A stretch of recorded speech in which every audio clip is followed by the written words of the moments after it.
Yo, what's going on, everybody? It is Wednesday, April 10th, and we had a down day today. Big down day because the monetarist zombies were triggered by the CPI report, the inflation report. And yesterday I said if that thing came in above, I thought it would come in at the forecast, which was a point 0.3 on the headline, a point 0.2 on the core. It came in actually at a point 0.4 on the headline. So freak out time. And we actually did see some shift in expectations in the futures market, because I've been talking about this, that actually the futures market up until today had been still forecasting 3 rate cuts this year, one in June, one in November, one in December. But that went away today. The June rate cut is off the table, at least according to Fed Fund Futures, the probability that is priced into that. The November rate cut is still on, but barely. And the December rate cut, that's not happening. So we went from yesterday or early this morning, before that CPI report, the market's expecting 3 rate cuts this year, and now it's only down to 1. So you could understand that the monetarist zombies, they freaked out big time. Now, I want to talk a little MMT here, and it's nothing new. It's nothing new that I have not already explained to you guys, but this bears repeating, and there's nothing wrong with repetition, people, because that's how we learn. That's how humans learn. That's how animals learn. Repetition. Do it over and over again. I spoke about that yesterday, about getting better, about improving yourself, about being ascendant. Repetition, learning. But anyway, I'm going to repeat some MMT concepts that I've been talking to you guys about for a long time. It is going to be very difficult for the Fed to bring inflation down if it maintains a high level of interest rates, simply because the cost of credit is reflected in the cost of all goods and services. So when the Fed or any central bank raises the interest rate, it raises the general price level, because credit is involved with the production of goods and services, right? Businesses access credit to make things, to hire people, to pay payroll, stuff like that, housing costs, all that, mortgages, all right? So this is a very easy concept to understand, and I've said many times that the evidence is right out there in front of their noses, like all over the world, like you can see. How many times do I have to repeat the example of Argentina, where they keep raising rates and the inflation rate just keeps going up? Or Turkey, where they keep raising rates and the inflation rate keeps going up and those currencies keep going down? Or Japan, that for 10 years, had a negative interest rate. And even when we went through the pandemic and the supply chain issues and the fact that all of Japan's energy is imported, they had very little inflation because the Bank of Japan was keeping the rate at 0 or negative, okay? Now this is all out there. It's not like I, some Einstein that figured out, some new concept that nobody ever thought about. No, this is out there. The empirical evidence is out there. It's even written about. I mean, the other day I did a video on this that somebody sent me an email. It was online, an article, Bloomberg News. I talked about this. Of all outlets, Bloomberg News, which is like the most monetarist, even they cited a report by J.P. Morgan, some J.P. Morgan economists, that said it's going to be very hard for the Fed to bring inflation down if they keep rates up. So it's kind of known. And people ask me, well, Mike, if it's known, like, why are they doing it? Well, that's the $64 question. And My answer to that is it runs against, and I think this is the correct answer, by the way. It runs against the orthodoxy of the way these people think. And it's not popular for them, especially those in leadership positions. If you're on the FOMC, if you're a voting member of the Fed, if you're the Fed chairman, I mean, there's no way it's going to help your career to come out and say something like this, that, hey, I think we got this paradigm all wrong. I think we're not going to beat inflation if we keep raising the rate. Actually, what's ironic, if you really want to know, is that if the Fed wanted to quickly reduce inflation, it would cut rates to zero. And that would trigger two effects. You would have two effects off of that. Number one, it would lower the general price level, right? That's the opposite of raising rates. You got to lower the general price level.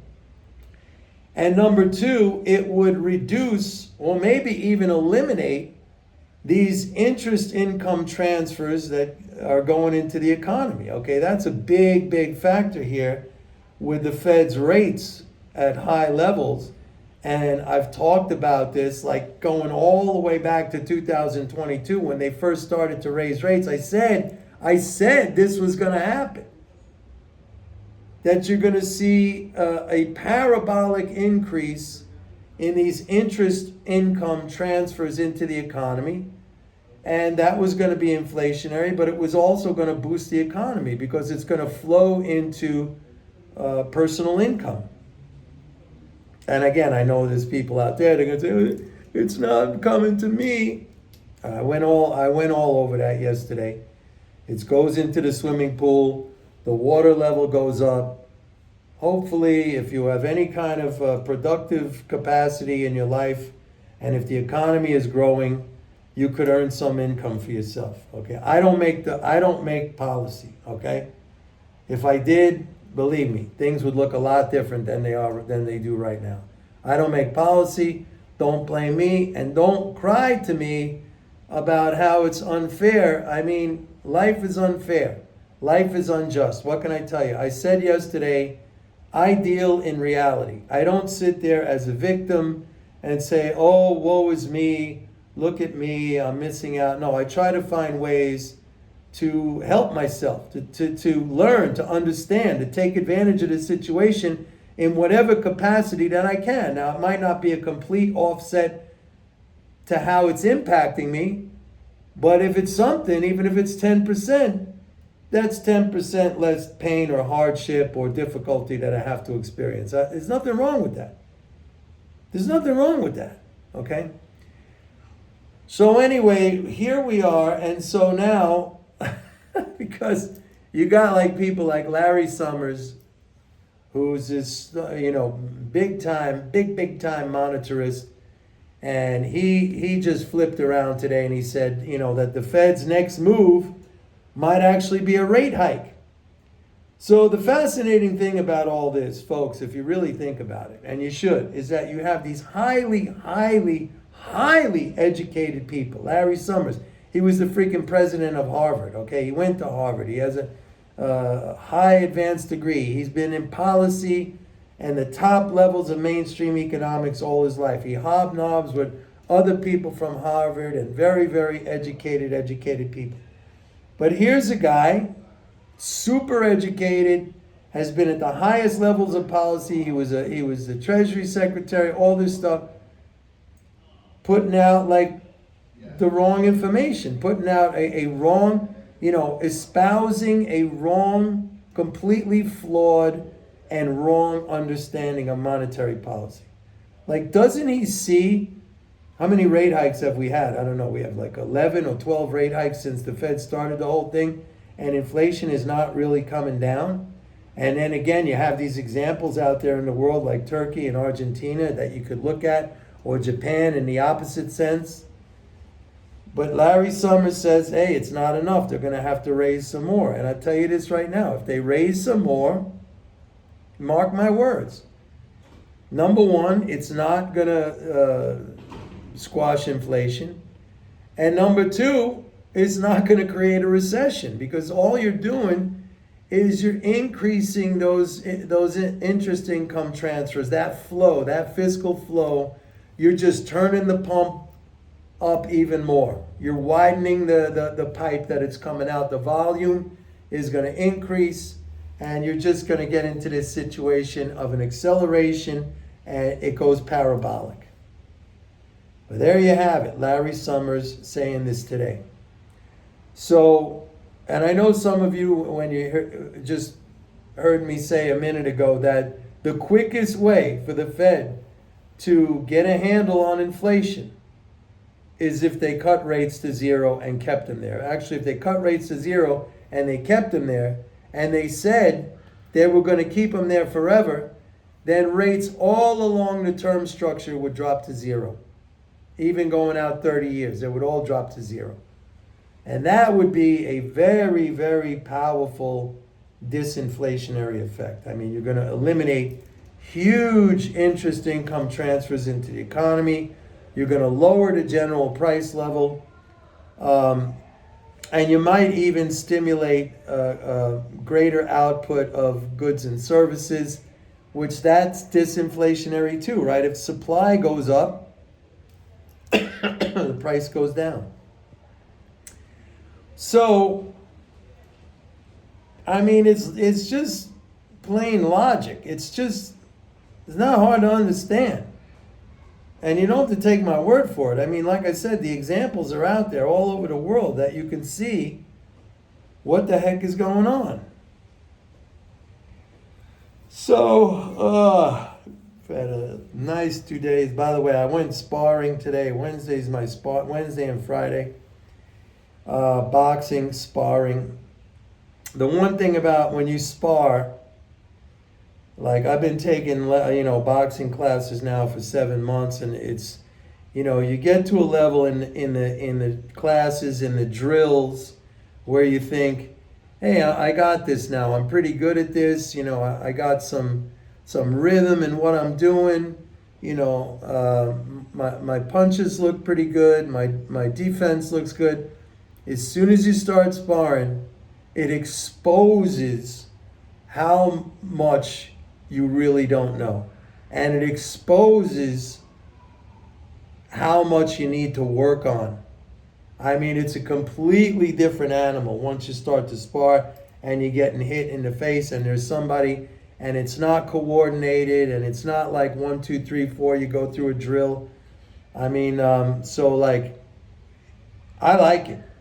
I always have a little bit of anxiety when I go to the sparring session, but once I'm in it, and then the adrenaline's going and stuff like that, and you're not thinking about the anxiety, then it becomes pretty cool. But I always it's not like I look forward to it. I was saying this the other day it's not about motivation. I'm never motivated to go there or to go to the gym to work out, or certainly not to wake up at 3 o'clock in the morning and go running. But I do it. It's just a commitment. It's a commitment and it's a discipline. And that's what it all boils down to, commitment and discipline. So anyway, that's it for today, folks. So listen, the monetarist zombies are, today, by the way, was a Social Security payment. And I said yesterday that if the number had come in at the forecast, we probably would have got initially a sell-off and then a rally. But since it came in higher, and more importantly, not just that it came in higher, but that we saw that shift in the futures market where we dropped down from 3 cuts expectation to 1 cut if we're lucky, and then you had Larry Summers saying their next move is you're going to have to raise. So the monetarists are really on the defensive now. And Monday is April 15th. That's tax filing. I've been talking about this for a long time. This is the biggest tax drain of the fiscal year, every year at April 15th or around April 15th. And it's usually correction time in the market, which is good, because I'll repeat again, all right? The overarching condition fiscal condition, economic condition is bullish. You want to have a healthy correction in the stock market. You want to have a healthy correction in gold. Okay, if the market comes down, it's going to drag gold down. And by the way, I didn't even have a chance to talk about this. I'll save it, but I'll just briefly mention that today's EIA report, the Energy Information Administration's weekly petroleum market report, big buildup in crude, buildup in gasoline, buildup in distillate, falling demand in gas,